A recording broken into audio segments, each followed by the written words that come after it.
আইনি ব্যবস্থা নিলে যেটা হবে যে কাদা ছড়াছড়ির একটা ব্যাপার হয়, উপর দিকে থুতু ফেলে তো নিজের উপরেই পড়ে।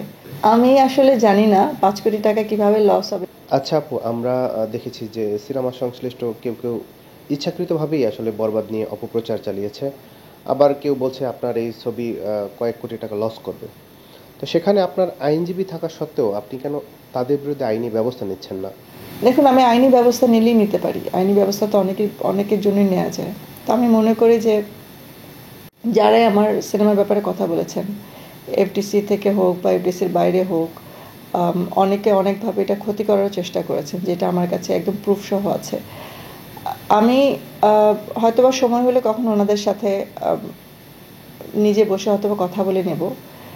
আইনি ব্যবস্থা নিলে যেটা হবে যে কাদা ছড়াছড়ির একটা ব্যাপার হয়, যে আমরা আমাদের বলে না যে আপনি উপর দিকে থুতু ফেলে তো নিজের উপরেই পড়ে।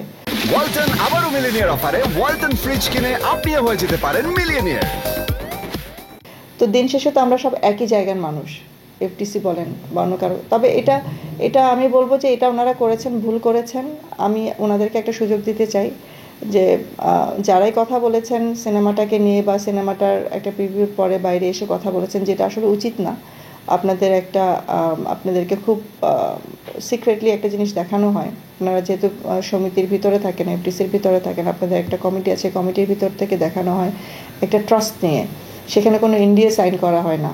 তো উইদাউট এনডিএ সাইন করে আমরা আপনাদেরকে পুরো সিনেমাটা দেখাই, তারপর আপনারা বাইরে বের হয়ে সিনেমাটা নিয়ে মন্তব্য করেন। শুধু আমার সিনেমার ক্ষেত্রে না, সব সিনেমার ক্ষেত্রে যখন আপনারা মন্তব্য করেন, এতে কি হয় যে সিনেমাটা দেখার আগে দর্শকের হয় অতি উৎসাহ হয়ে যায়, আর নাহলে উৎসাহ একদমই কমে যায়। তো এতে কি হয়, আমাদের পুরো সিনেমা ইন্ডাস্ট্রির যাদের জন্য সিনেমা বানানো, তাদের থেকেই আমাদের একটা নেগেটিভ চলে আসে। তো এটা আমার জন্য শুধু না, এটা সবার জন্য। কালকে ওনাদের সিনেমা আসলে ওনাদের সিনেমাও যদি অন্য কেউ বের হয়ে, আজকে ওনারা বলছেন, কালকে যদি অন্য কেউ আসে সিনেমাটা দেখার জন্য, তাহলে ওনারাও কিন্তু বের হয়ে কথা বলার সুযোগ পাবে। তো আমার তাদের প্রতি বলার থাকবে, কোনো আইনি ব্যবস্থা নেওয়ার আগে তাদের প্রতি বলার থাকবে যে আপনারা এটা এর পরে থেকে আর করবেন না, কারণ আমরা অনেক ভরসা নিয়ে আপনাদেরকে জিনিসগুলো দেখাই। তো সেখানে যদি আপনারা বের হয়ে আসে এভাবে করে সিনেমার ব্যাপারে কথা বলেন, বা একটা সিনেমার জিস্ট যদি আপনারা বের করে দেন, তাহলে তো সিনেমা দেখার আগ্রহ মানুষের চলেই যায়। আমি আসলে জানি না 5 কোটি টাকা কিভাবে লস হবে। উনি হয়তো ভেবেছেন যে বাংলাদেশ মার্কেট থেকে হয়তো বা ওনার কোনো এক্সপিরিয়েন্স আছে, যেটা থেকে উনি বলেছেন পার্সেন্টেজ হিসাব করে, হয়তো উনি ভেবেছেন যে এটা হয়তো বা একটা মানে লসের খাতায় নাম যেতে পারে। বাট উনি এটা চিন্তা করেননি যে আমাদের নাম্বার অফ অডিয়েন্স যে আছেন, সেটা ওনার এক্সপিরিয়েন্স করা দর্শকের চাইতে অনেক বেশি। আমার রিপিট দর্শক যত আছেন এই পর্যন্ত বাংলা সিনেমা ইন্ডাস্ট্রিতে, এত রিপিট দর্শক কোনো সিনেমায় হয়নি, একমাত্র বেদের মেয়ে জ্যোৎস্না ছাড়া। তো বাংলাদেশের হিস্ট্রিতে এখন আমরা যে স্থানে দাঁড়িয়ে আছি বরবাদকে নিয়ে, সেই অবস্থান থেকে আমার মনে হয় না 5 কোটি টাকার লস তো দূরের কথা ভাই।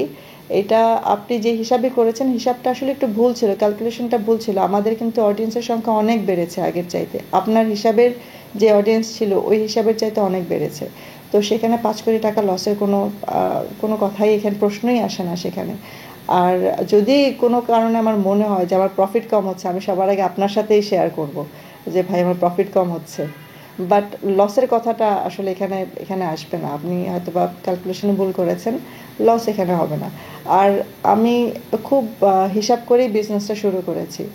তো আমি জানি যে এটা বড় বাজেটের সিনেমা, এবং এটাও জানি বড় বাজেটের সিনেমা হিসেবে আমার দর্শকরা যেভাবে আমার সিনেমাটা দেখছেন এবং আমাদেরকে যতটুকু ভালোবাসা দিচ্ছেন সিনেমার প্রতি, সেটাতে আমি লসের তো আমার তো কোনো জায়গাই নেই লসের জন্য, বরঞ্চ আমি প্রফিটেই থাকবো।